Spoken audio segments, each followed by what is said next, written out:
Hello students, today we will start class 10 chapter 1st civics power sharing. What is power sharing?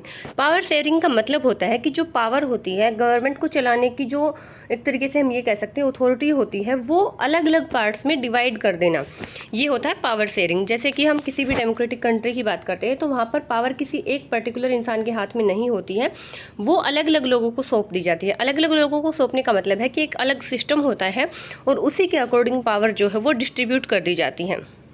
जैसे कि अभी हम अगर India की बात करते हैं तो इंडिया के अंदर पावर को किस तरीके से डिस्ट्रीब्यूटेड किया गया है, तो वहाँ पर जो हमारी गवर्नमेंट है उसके 3 पार्ट्स हैं, मेजर 3 पार्ट्स इंडियन गवर्नमेंट के हैं।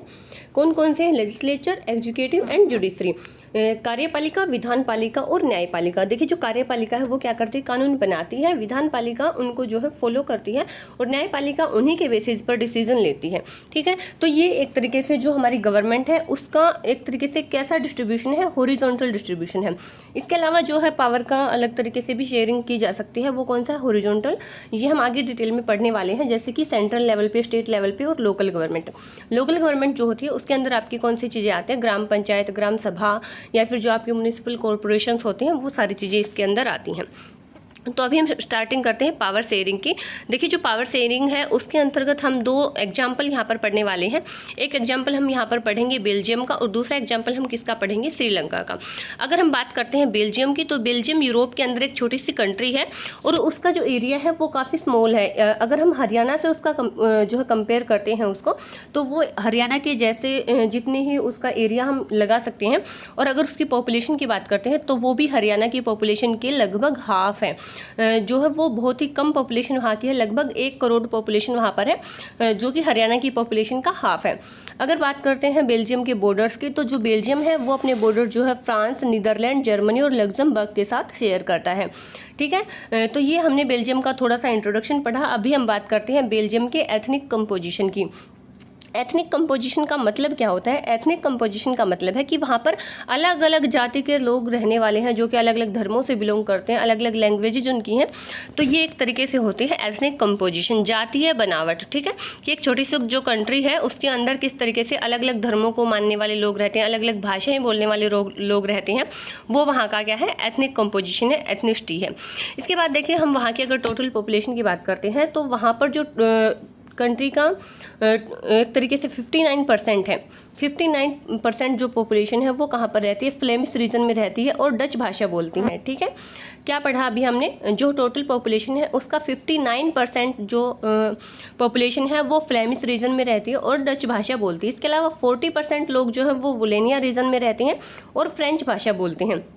इसके अलावा जो 1% बचा वो कौन सी भाषा बोलते हैं? जर्मन भाषा। तो ये यहाँ का एथनिक कंपोजिशन है। एथनिक कंपोजिशन मतलब अलग अलग लोग, अलग अलग तरह के अलग अलग भाषाएं बोलने वाले जो लोग हैं उनकी परसेंटेज है। तो क्या है बेल्जियम का एथनिक कंपोजिशन? वहाँ पर 59% लोग जो है फ्लेमिश रीजन में रहते हैं और डच भाषा बोलते हैं। इसके अलावा जो 40% लोग हैं वो वोलेनिया रीजन में रहते हैं और फ्रेंच भाषा बोलते हैं। इसके अलावा जो बचे हुए 1% हैं वो कौन सी भाषा बोलते हैं? वो जर्मन भाषा बोलते हैं और बेल्जियम के अंदर रहते हैं। ठीक है, तो इसके बाद हम बात करते हैं कैपिटल सिटी की। जो बेल्जियम की कैपिटल सिटी है वो कौन सी है? ब्रुसेल्स है। ब्रुसेल्स की अगर हम बात करते हैं तो वहाँ पर अपोजिट है। यहाँ पर देखिए जैसे हमने पढ़ा था फ्लेमिश रीजन में रहने वाले जो डच भाषा बोलते हैं वो लोग कितने थे? 59% थे। लेकिन वहाँ पर जो डच स्पीकर्स हैं उनकी परसेंटेज कम हो जाती है। सिर्फ 20% लोग ऐसे हैं जो कि बेल्जियम के अंदर डच भाषा बोलते हैं। देखिए कंफ्यूज नहीं होना है, ये जो परसेंटेज है ये हमने किसकी पढ़ी है? अभी बेल्जियम के अंदर पढ़ी है। ठीक है, बेल्जियम के अंदर। लेकिन ये जो है ये किसकी है? ब्रुसेल्स की, जो कि कैपिटल सिटी है बेल्जियम की। अगर अकेले ब्रुसेल्स की बात करते हैं तो 80% पीपल फ्रेंच भाषा बोलते हैं और 20% जो है डच भाषा बोलते हैं। मतलब कंक्लूजन क्या है कि यहाँ पर ब्रुसेल्स के अंदर क्या है? डच भाषा बोलने वाले लोग कम हैं, इनकी माइनॉरिटी है। और किसकी मेजोरिटी है? फ्रेंच स्पीकर्स की मेजोरिटी है। लेकिन अगर बात करते हैं बेल्जियम के अंदर, पूरे बेल्जियम के अंदर 59% कौन सी भाषा बोलने वाले हैं? डच स्पीकर है। तो क्या है? उनकी मेजोरिटी है, मतलब वो संख्या में ज़्यादा हैं।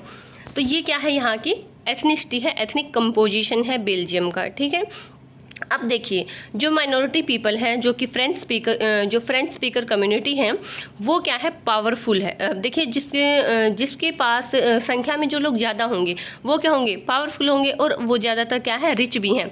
जैसे कि बात करें डच स्पीकिंग कम्युनिटी की, तो वो क्या है, उनको जो बहुत सारा इकोनॉमिक डेवलपमेंट के अपॉर्चुनिटीज़ हैं, एजुकेशन की हैं, वो इतनी अच्छी से नहीं मिल पाती हैं। इसी वजह से जो डच स्पीकिंग लोग हैं और फ्रेंच स्पीकिंग कम्युनिटीज़ हैं, उनके बीच में 1950 से लेकर 1960s का जो दशक था, जो उस टाइम का एक तरीके से हम कह सकते हैं 10 साल का जो टाइम पीरियड था, उसमें वहाँ पर लोगों के बीच में काफ़ी टेंशन चल रही थी, काफ़ी विरोध उन लोगों के बीच में हो रहे थे, ठीक है।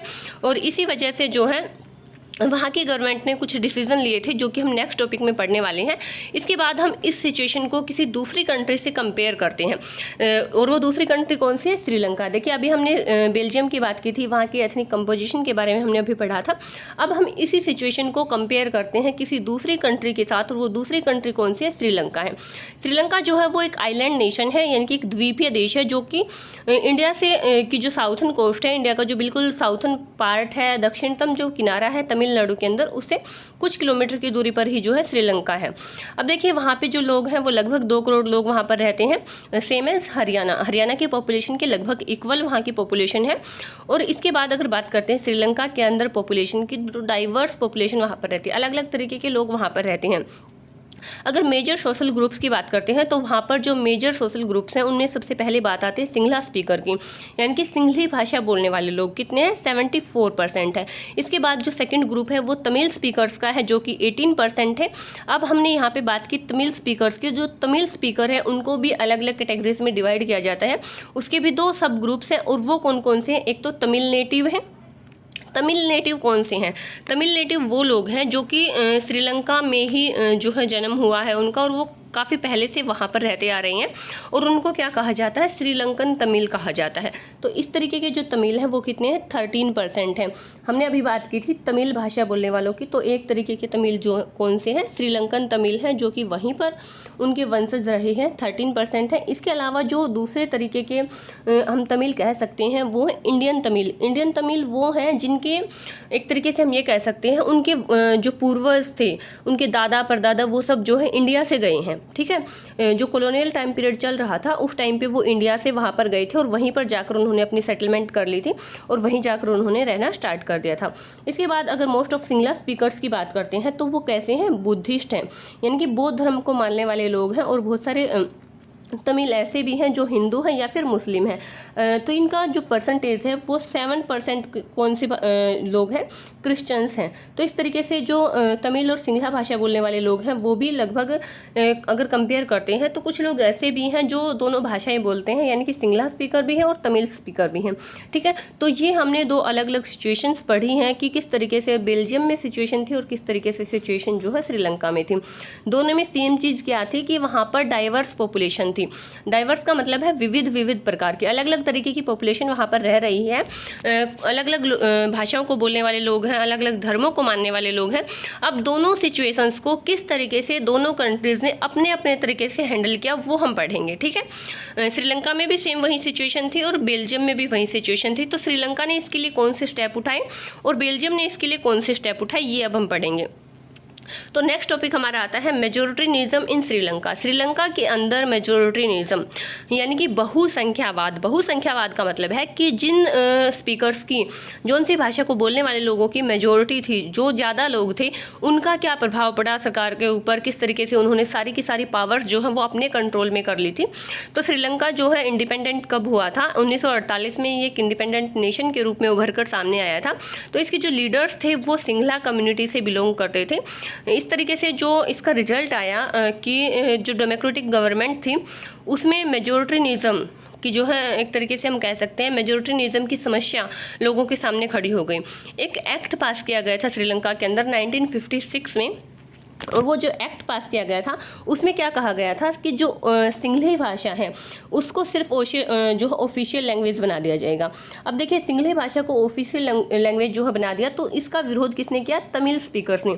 जो तमिल भाषा बोलने वाले लोग थे उन्होंने इसके जो अगेंस्ट आवाज़ें उठाई कि अगर आप जो सिंहली भाषा है उसको ऑफिशियल लैंग्वेज बना देते हैं या फिर सिंहली स्पीकर्स को ही ज़्यादा आप वैल्यू उनकी देते हैं, उनको जो सत्ता की साझेदारी ज़्यादा मिलती है, पावर में शेयरिंग उनकी ज़्यादा होती है, तो इससे क्या होगा, हमें जो एक तरीके से प्रॉब्लम है, क्योंकि तमिल स्पीकर्स के लिए जो है बहुत सारे एक तरीके से ऐसी सिचुएशन उनके सामने आ जाएगी कि ना तो उनके पास जॉब अपॉर्चुनिटीज़ होंगी, ना ही उनको जो है एक तरीके से उनको डिस्क्रिमिनेशन फील होगा, भेदभाव लगेगा उनको कि हमारे साथ भेदभाव किया जा रहा है, कि सिर्फ तमिल स्पीकर्स को ही ज़्यादा इंपॉर्टेंस दिया जा रहा है, उन्हीं की भाषा को ऑफिशियल लैंग्वेज जो है बना दिया गया है।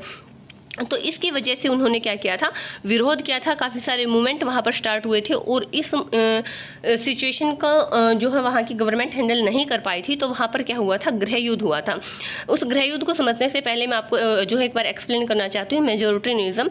मेजोरिटेरिज्म का मतलब है जो मेजोरिटी कम्युनिटी है उसको जो है कंट्री के ऊपर रूल करने का अधिकार मिल जाता है, बाकी जो माइनॉरिटी पीपल हैं उनके साथ डिस्क्रिमिनेशन होता है, उनको पावर में शेयरिंग नहीं दी जाती।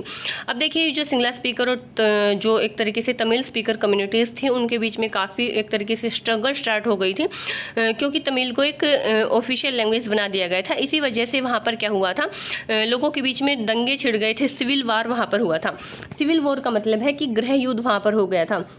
जो दोनों भाषाएं बोलने वाले लोग थे उनकी आपस में जो है मारकाट शुरू हो गई थी, बहुत सारे लोग मारे गए थे, बहुत सारी फैमिली जो है वो अपने घरों को छोड़कर वहाँ से किसी दूसरी कंट्री में जाकर शिफ्ट हो गई थी, बहुत सारे लोग जो है वो इंडिया में आ गए थे और बहुत सारे लोग वहीं पर मारे गए थे। तो इसकी वजह से ये जो सिविल वॉर हुआ, इसकी वजह से काफ़ी सारा लॉस श्रीलंका को उठाना पड़ा था। हालांकि इसका जो है दूसरा सोल्यूशन भी हो सकता था, जैसा कि बेल्जियम में अपनाया गया था, वो अभी हम पढ़ेंगे। नेक्स्ट टॉपिक हमारा वही है, अकोमोडेशन इन बेल्जियम। देखिए बेल्जियम में उस प्रॉब्लम को किस तरीके से सोल्व किया गया। इससे पहले देखिए सिविल वॉर की एक डेफिनेशन यहाँ पर ग्लोसरी में दे रखी है। सिविल वॉर का मतलब होता है कि दो जो अपोजिंग ग्रुप्स होते हैं, अलग अलग भाषाओं को बोलने वाले अलग अलग धर्मों के जो दो अलग अलग ग्रुप होते हैं उनके बीच में कन्फ्लिक्ट्स हो जाना, विरोध हो जाना, हिंसा उनके बीच में स्टार्ट हो जाना, तो वो सिविल वॉर होता है। सिविल वॉर कहाँ पर हुआ था, श्रीलंका में हुआ था। देखिए सिचुएशन बेल्जियम में भी वही थी और श्रीलंका में भी वही थी, क्योंकि अलग अलग जो है डाइवर्स पॉपुलेशन थी वहाँ पर भी। लेकिन बेल्जियम में क्या किया गया, उसका सॉल्यूशन जो है वो अच्छे तरीके से किया गया। 1970 और 1993 के दशक में वहाँ पर एक कॉन्स्टिट्यूशनल अमेंडमेंट हुआ था, यानी कि संविधान जो उनका संविधान था उसका संशोधन किया गया था। संविधान संशोधन या फिर जो है कॉन्स्टिट्यूशनल अमेंडमेंट का मतलब होता है कि जो हमारे संविधान में चीज़ें लिखी हुई होती हैं उनमें हम थोड़ा सा चेंजमेंट कर देते हैं, ताकि आने वाले जो प्रॉब्लम्स हैं उनको हम फेस कर सकें, उनको आसानी से हम उनको कंट्रोल में ला सकें। ठीक है, जैसा कि श्रीलंका में वो नहीं कर पाए थे इन चीज़ों को, उनके बीच में युद्ध छिड़ा था, काफ़ी लॉस श्रीलंका को जो उठाना पड़ा था।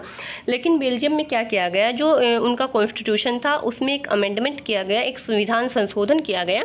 उसमें देखिए क्या क्या चीज़ें वहाँ पर उन्होंने की। सबसे पहले तो उन्होंने क्या किया था कि जो उनका कॉन्स्टिट्यूशन था उसमें डच और फ्रेंच स्पीकिंग जो लोग थे उनमें से इक्वल मिनिस्टर जो है सेंट्रल गवर्नमेंट के अंदर होंगे। सबसे पहला प्रोविज़न उन्होंने क्या किया था कि जो डच स्पीकर है और फ्रेंच स्पीकिंग कम्युनिटीज़ हैं उनके इक्वल मिनिस्टर होंगे सेंट्रल गवर्नमेंट के अंदर। मतलब ये नहीं होगा कि सिर्फ जो मिनिस्टर है वो फ्रेंच स्पीकर होंगे या फिर डच स्पीकर होंगे, क्या होंगे, दोनों के इक्वल होंगे। तो जो सेंट्रल गवर्नमेंट है उनमें दोनों के इक्वल पार्टिसिपेंट्स होंगे, तो क्या होगा, वहाँ पर इक्वलिटी हो जाएगी, उनके बीच में कन्फ्लिक्ट्स या फिर विरोध जो है नहीं होंगे। इसके बाद सेकेंड प्रोविज़न क्या किया गया था कि वहाँ पर जो सेंट्रल गवर्नमेंट है उसको स्टेट गवर्नमेंट के ऊपर कोई ऐसा अधिक एक तरीके से वो प्रेशर नहीं बना सकते, दोनों ही अपना इंडिपेंडेंटली वर्क कर सकते हैं। कोई भी जो गवर्नमेंट है वो सबॉर्डिनेट गवर्नमेंट नहीं होगी सेंट्रल गवर्नमेंट की। State government are not subordinate to the central government. इनकी जो स्टेट गवर्नमेंट है वो सेंट्रल गवर्नमेंट के अंडर में काम नहीं करेगी, वो अपना इंडिपेंडेंटली वर्क करेगी। इसके अलावा ब्रुसेल्स जो कि बेल्जियम की कैपिटल है उसकी एक सेपरेट गवर्नमेंट होगी जिसमें दोनों कम्युनिटीज़ के इक्वल रिप्रेजेंटेटिव होंगे। मतलब क्या है कि यहाँ पर एक अलग सेंट्रल गवर्नमेंट होगी, एक अलग जो है सेपरेट गवर्नमेंट ब्रुसेल्स के लिए होगी, यानी कि उनकी जो कैपिटल थी वहाँ पर एक अलग गवर्नमेंट होगी और उसमें जो रिप्रेजेंटेटिव होंगे, जो वहाँ पर लोग वहाँ पर चुनाव लड़ेंगे या फिर मिनिस्टर बनाए जाएंगे, वो क्या होंगे, दोनों कम्युनिटीज़ के होंगे। ठीक है, दोनों कम्युनिटीज़ से वो भी इक्वल होंगे, यहाँ पर भी इक्वल है, यहाँ पर भी इक्वल है। ठीक है, तो दोनों के बीच में कोई झगड़ा नहीं होगा। इसके अलावा उन्होंने एक चीज़ और की थी, वो क्या थी, उन्होंने एक तरीके से सामुदायिक सरकार या फिर एक तरीके से कम्युनिटी गवर्नमेंट आप उसको बोल सकते हैं, वो बनाई थी। अब देखिए जो कम्युनिटी गवर्नमेंट है उसमें क्या था कि जो डच या फिर फ्रेंच या फिर जर्मन स्पीकिंग लोग हैं, ये मैटर नहीं करता कि वो कहाँ पर रह रहे हैं, बेल्जियम में रह रहे हैं या फिर ब्रुसेल्स में रह रहे हैं, कैपिटल सिटी के अंदर, ये सारी चीज़ें मैटर नहीं करती थी। उनको सिर्फ अधिकार था कि वो अपनी एक अलग कम्युनिटी के लिए एक अलग कम्युनिटी गवर्नमेंट चुने, यानी कि डच स्पीकर अपनी एक अलग कम्युनिटी गवर्नमेंट चुनेंगे, फ्रेंच स्पीकर अपनी एक अलग कम्युनिटी गवर्नमेंट चुनेंगे, जो कि दोनों के हकों के लिए काम करेंगी। देखिए ये जो बेल्जियम मॉडल है, ये सारी की सारी चीज़ें जो अभी हमने पढ़ी थी, ये क्या था, बेल्जियम मॉडल था। देखिए जो बेल्जियम मॉडल है वो काफ़ी कॉम्प्लिकेटेड था, लेकिन फिर भी इतने कॉम्प्लिकेटेड सिचुएशन के अंदर भी वहाँ पर रहने वाले लोगों के लिए कुछ ऐसे अरेंजमेंट किए गए थे जो कि सभी के लिए बेनिफिशियल थे, किसी को कोई प्रॉब्लम फेस नहीं करनी पड़ती थी। तो इस तरीके से इतनी जो डिफ़िकल्ट सिचुएशन थी उसको एक तरीके से कॉन्स्टिट्यूशनल अमेंडमेंट के द्वारा, इक्वल रिप्रेजेंटेशन के द्वारा जो है उनको एक तरीके से इस प्रॉब्लम को सोल्व कर लिया गया। ठीक है, तो ये क्या था, बेल्जियम मॉडल था। इसके बाद हम बात करते हैं कि कौन कौन से तरीके होते हैं पावर शेयरिंग के, फॉर्म्स ऑफ पावर शेयरिंग। जो पावर शेयरिंग है उसके अलग अलग रूप होते हैं, अलग अलग तरीके होते हैं, मतलब हम पावर को किस तरीके से शेयर कर सकते हैं। अब हम ये तो बोल देंगे कि हमें इस चीज़ को डिस्ट्रीब्यूट करना है, तो किस तरीके से करना है। अब मान लीजिए हम क्लास की ही बात करते हैं, क्लास में हमें जो है एक तरीके से मॉनिटर बनाने हैं या फिर उनको पावर देनी है कि आपके पास ये अथॉरिटी आपको है, आप ये काम कर सकते हैं, ये नहीं कर सकते। अब हम किसी को भी ऐसे भी उठा के किसी एक इंसान को बोल देंगे कि हमने आपको मॉनिटर बना दिया, आपके पास अथॉरिटी है, आप क्लास को किस तरीके से भी डील करते हो, लेकिन ये सही नहीं है। ठीक है, तो इसका कौन सा तरीका होना चाहिए, किस तरीके से हमें पावर को शेयर करना चाहिए। मतलब अगर हम किसी इंसान को एज मॉनिटर चूज़ करते हैं तो उसके पीछे कुछ ऐसा अच्छा रीज़न होना चाहिए ना, जिससे कोई ये ना बोल सके कि हाँ हमने ये सही नहीं किया, मतलब कुछ तो खास चीज़ उसके अंदर होनी चाहिए। या फिर इसके बाद अगर हम बात करते हैं तो सबसे अच्छा तरीका जो कि डेमोक्रेटिक जो कंट्रीज़ होती है उनके अंदर यूज़ किया जाता है, वो कौन सा होता है, वोट डालकर चुनना। ठीक है, अपने लीडर्स को क्या किया जाता है, वोट डालकर चुना जाता है। अब देखिए हम बात कर रहे हैं फॉर्म्स ऑफ पावर शेयरिंग की, तो सबसे पहले जो तरीका है पावर को शेयर करने का वो कौन सा है। सबसे पहला तरीका है power is shared among different organs of government. Government के डिफरेंट ऑर्गन्स के बीच में पावर को शेयर कर दिया जाएगा। मतलब एक गवर्नमेंट होगी और उसके अलग अलग पार्ट होंगे, जैसे कि इंडिया के अंदर भी है, हमारी जो इंडियन गवर्नमेंट है, डेमोक्रेटिक गवर्नमेंट है, उसके 3 अलग अलग पार्ट हैं। उन तीनों अलग अलग पार्ट को अलग अलग तरीके से पावर सौंप दी गई है, तीनों इंडिपेंडेंटली वर्क करेंगे। कौन कौन से हैं, लेजिस्लेचर है, एग्जीक्यूटिव है और जुडिशरी है। लेजिस्लेचर क्या है, विधान पालिका है, एग्जीक्यूटिव कार्यपालिका और जुडिशरी न्यायपालिका। मतलब ये वाला जो पार्ट है सरकार का, ये कानून बनाने का काम करता है, ये उन्हीं कानूनों को फॉलो करवाता है सभी से। और जो जुडिशरी है, जो फॉलो नहीं करते उसी उनके साथ जो है जो संविधान के अंदर कानून लिखे गए हैं उन्हीं के बेसिस पर क्या करता है, न्याय करता है। ठीक है, तो तीनों जो पार्ट है सरकार के, गवर्नमेंट के अलग अलग ऑर्गन्स जो हैं उनका अलग अलग काम है और वो अलग अलग करते हैं इंडिपेंडेंटली। ठीक है, कोई भी एक दूसरे के काम में इंटरफेयर नहीं कर सकता। तो ये क्या है, सरकार का हॉरिजॉन्टल डिस्ट्रीब्यूशन है। ठीक है, कौन सा डिस्ट्रीब्यूशन है, हॉरिजॉन्टल, मतलब तीनों को इक्वली जो है ये इस तरीके से इक्वल है, एक दूसरे के पैरेलल काम कर रही हैं, कोई भी छोटा बड़ा नहीं है। ठीक है, ये हॉरिजॉन्टल डिस्ट्रीब्यूशन है। इसके बाद जो दूसरा तरीका है पावर को शेयर करने का गवर्नमेंट के बीच में, वो कौन सा है, power can be shared among government at different levels. देखिए वहाँ पर हमने डिफरेंट ऑर्गन्स की बात की थी, डिफरेंट ऑर्गन्स में हमने क्या किया था, हॉरिजॉन्टल डिस्ट्रीब्यूशन किया था। लेकिन अगर बात करते हैं डिफरेंट लेवल्स की, तो वहाँ पर हम वर्टिकल डिस्ट्रीब्यूशन करेंगे। वर्टिकल डिस्ट्रीब्यूशन का मतलब है ये सेंट्रल गवर्नमेंट होगी, सबसे ऊपर जो होगी पूरे देश को जो कंट्रोल करेगी। इसके अलावा अलग अलग स्टेट्स की स्टेट गवर्नमेंट होगी जो किसी पर्टिकुलर स्टेट को जो है कंट्रोल करेगी। और इसके बाद जो है लोकल गवर्नमेंट होंगी। लोकल गवर्नमेंट मतलब सरपंच, नगर पालिकाएँ, इस तरीके की जो छोटे लेवल पर काम करने वाली जो एक तरीके से गवर्नमेंट हम कह सकते हैं। तो ये कौन सा डिस्ट्रीब्यूशन होगा गवर्नमेंट का, वर्टिकल डिस्ट्रीब्यूशन, जिसमें हम गवर्नमेंट को डिफरेंट लेवल्स पर डिस्ट्रीब्यूट करेंगे। ठीक है, अलग अलग लेवल होंगे गवर्नमेंट के। जैसे कि जो सेंट्रल और यूनियन गवर्नमेंट है वो पूरे देश के अंदर होगी, जैसे कि इंडिया की होती है पूरे देश की एक ही गवर्नमेंट है, ठीक है। उसके बाद जितने भी राज्य हैं 28 राज्य हैं उनकी 28 अलग अलग गवर्नमेंट होंगी। जितने भी यूटीज़ हैं वो किसके अंडर में होंगे, जो सेंट्रल गवर्नमेंट है उसके अंदर, जो उसके अंडर में काम करेंगे। इसके बाद अगर बात करते हैं तीसरे तरीके की, तो वो तीसरा तरीका कौन सा है, पावर में भी ऑल्सो भी shared among different social groups. जैसे कि हमने अभी बेल्जियम में पढ़ा था कि वहाँ पर एक कम्युनिटी गवर्नमेंट बना दी गई थी, तो उसी तरीके से हम भी ऐसा कर सकते हैं, एक अलग कम्युनिटी गवर्नमेंट बनाएं। मतलब जैसे कि जिस भाषा को बोलने वाले लोग हैं, जिस धर्म को मानने वाले लोग हैं, उन्हीं धर्म को मानने वाले लोगों की एक अलग गवर्नमेंट बना देंगे। क्यों? क्योंकि जो है वो अपने धर्म के, अपने फेवर के लोगों को जो है सपोर्ट करेगी, उनसे उनकी भलाई के लिए डिसीजन लेगी। तो इस तरीके से भी, जैसे कि बेल्जियम में कम्युनिटी गवर्नमेंट बना दी थी, तो हम कम्युनिटी गवर्नमेंट बनाकर भी पावर को शेयर कर सकते हैं। इसके अलावा जो फोर्थ जो तरीका है वो कौन सा है पावर को शेयर करने का, power sharing arrangement can also be seen in the way political parties, pressure groups and जो है मूवमेंट्स। देखिए, एक तो हम पॉलिटिकल पार्टीज़ बनाकर पावर को शेयर कर सकते हैं, जैसा कि हमारे इंडिया में भी आप देख सकते हैं बहुत सारी पॉलिटिकल पार्टीज़ होती हैं। ऐसा नहीं है कि सिर्फ एक ही पॉलिटिकल पार्टी होती है और उसी का शासन चलता है। क्या होता है, अलग अलग पॉलिटिकल पार्टीज़ होती हैं जो चुनाव में जिसके रिप्रेजेंटेटिव को ज़्यादा वोट मिलते हैं उन्हीं की सरकार चलती है। इसके अलावा जो है प्रेशर ग्रुप्स भी होते हैं। प्रेशर ग्रुप्स जो है ऐसे लोग होते हैं जो सबके सामने आकर काम नहीं करते, वो ये जो पॉलिटिकल पार्टीज़ होती हैं इनके ऊपर अपना प्रेशर बनाते हैं, इनसे अपनी बातें मनवाते हैं। तो इस तरीके से पावर को अलग अलग तरीके से शेयर किया जा सकता है, अलग अलग डिस्ट्रीब्यूशन जो है पावर का किया जा सकता है। हमारा जो चैप्टर है इतना ही था, छोटा सा चैप्टर है, बिल्कुल ईजी चैप्टर है। उम्मीद करती हूँ कि आपको समझ में आया होगा। Thank you, have a good day.